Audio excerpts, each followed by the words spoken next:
তো যারা অভিযোগ করতে আসে, থানায় যায়, অন্য কারো কাছে যায়, তাদেরকে তো কিন্তু ওভাবে ভদ্রভাবে বলা হয় না, চুপ করেন, একদম ফেলে দেওয়া হয়, বের করে দেওয়া হয় থানা থেকে বা অন্য জায়গা থেকে, সুযোগই দেওয়া হয় না। এবং থানার যাওয়ার আগেও অনেক সময় তার আশপাশে যারা আছে, ক্ষমতাবান যারা যারা জড়িত সেই লোকের সাথে যে অন্যায়টা করেছে, তারা তো আগে থেকে তাকে ঘরের ভিতরে ঢুকিয়ে দেয়, বেরোতেই দেয় না, কথা বলতেই দেয় না।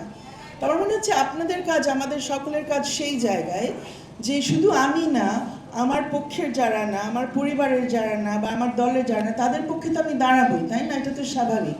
কিন্তু আমার অপর পক্ষ যারা, যাদেরকে আমি পছন্দ করি না, তাদের উপরও যাতে কোনো অন্যায় না হয়, এবং তাদের উপর যদি অন্যায় হয় সে ব্যাপারেও আমি সোচ্চার হব।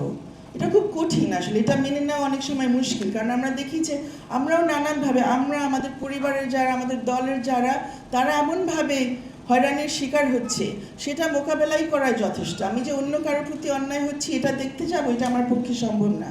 কিন্তু আমরা এখন যে অবস্থায় আছি, কুলসুম আপার আমি তো 30 বছর একসাথে চলেছি, তাই না? আপনার এখানে অনেকে আছেন আরও অল্প বয়সের, আর এখানে অনেকে আছেন আপনারা আরও সিনিয়র, আরও অনেক বেশি দেখেছেন। আমার মনে হয় আপনারা সবাই স্বীকার করবেন যে আমরা বাংলাদেশে যতই পট পরিবর্তন দেখি, হয় অনেক পরিবর্তন হয়, এমন না যে বাংলাদেশ অগ্রসর হচ্ছে না, তা হচ্ছে। কিন্তু যে জিনিসটা আমরা সাথে সাথে দেখি, পাশাপাশি দেখি, যে এই একই প্রতিহিংসা এবং হয়রানির রাজনীতি এবং বাস্তবতা চলতে থাকে। আজকে এই করতে একদল, আজকে আরেকদিন করে আরেক দল, কিন্তু এই দল ওই দলের উপর চড়া হবেই, হয়রানিটা করবে, মিথ্যা মামলা চলবেই, পুলিশ মামলা নিবে না অথবা মিথ্যা মামলা দিবে। এটার কোনো পরিবর্তন আমরা দেখি না, একটু কখনো কমে, একটু কখনো বাড়ে। তো আমার আপনাদের কাছে যে আবেদন, যে নারী দিবস নিয়ে যখন আমরা নারী দিবস যখন এখানে উদযাপন করতে আসছি, আমরা সব ধরনের অন্যায়ের বিরুদ্ধে যাতে আমরা দাঁড়ানোর জন্য সোচ্চার হই, এবং যে কথাটা আপা বলে গেছেন, এটার জন্য যাতে আমরা সংগঠিত হই। দুটো ছোট ঘটনা একটু উল্লেখ করতে চাই। একটা হলো কয়েকদিন আগে মাত্র ঘটলো, নির্বাচন উত্তর, নির্বাচনের সময়ের যে ঘটনা সেটা বলতে চাচ্ছিলাম, যে হাতিয়ার ঘটনাটা, ওটা আরেকটু বলি। ওখানে নির্বাচনের পরবর্তী সময়, নির্বাচন চলাকালীন বা একটু পরে এই খবরটা উঠেছে যে এরকম একটা ঘটনা ঘটেছে। তারপর দেখা গেল যে না, আরও কিছু রিপোর্ট আসতে থাকলো যে না, হয়তো মিথ্যা বক্তব্য, হয়তো এটা নির্বাচনকে প্রভাবিত করার জন্য এরকম একটা ভুয়া একটা অভিযোগ আনা হচ্ছে, তো এটাকে মিথ্যা প্রমাণ করার একটা চেষ্টা হলো। তারপর এটা নিয়ে আর কিছু আমরা শুনলাম না, নির্বাচনও হয়ে গেল।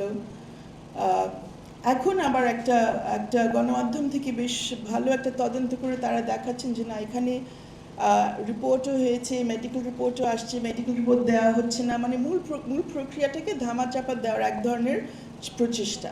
তো সেই জন্যে আমাদের, মানে এই বিষয়টা নিয়ে আমার মনে হচ্ছে যে আমাদেরও কাজ করা উচিত, যে কি হয়েছে সেটা সত্যতা বেরিয়ে আসুক, এবং যদি এখানে অন্যায় হয়ে থাকে, যদি এখানে অপরাধ হয়ে থাকেন, সেটা নিয়ে আমরা এনসিপি বা ওই দলের সাথে যারা জড়িত ওদের জন্য অপেক্ষা না করি, আমরাও এটা নিয়ে সোচ্চার হই। কারণ আমরা বলবো যে কোনো নারীর পক্ষে, সে যেই দলেরই হোক না কেন, যেই মতাদর্শের হোক না কেন, তার উপর কোনো সহিংসতা আমরা দেখতে চাই না। কারণ আমরা জানি যখন আমরা অন্যের উপরে এরকম একটা ঘটনাকে আমরা যখন প্রশ্রয় দিই, একসময় যখন আমার উপর হয়ে আসবে, তখন তো সবাই বলবে যে তুমি তো তখন কোথায় ছিলা, কি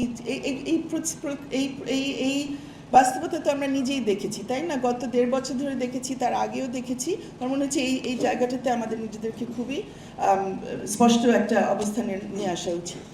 সরি, যে দুইটা বিষয় আপনাদের সামনে তুলে ধরতে চাচ্ছিলাম। আমরা কেউ দেখেছেন, কয়েকদিন আগে আরেকটি ঘটনা পত্রিকায় এসছে, যে ঢাকা শহরে 3 জন নারীকে চুরির অভিযোগে তাদেরকে এক জায়গায় বেঁধে তাদেরকে পিটানো হয়েছে, এবং পরবর্তীতে তাদেরকে পুলিশ ওখান থেকে উদ্ধার করেছে। তারপর ওদের বিরুদ্ধে চুরির অভিযোগ ঠিকই করা হলো, পরবর্তীতে তারা জামিন পেয়েছে, আমাদেরই কয়েকজন সহকর্মী গিয়ে তাদের জামিন করে নিয়ে এসছে। তো যারা তাদেরকে এই মারধরটা করলো, চুরি করলে চুরি করেছে মামলা দিবে, এটার জন্য যা হতে পারে।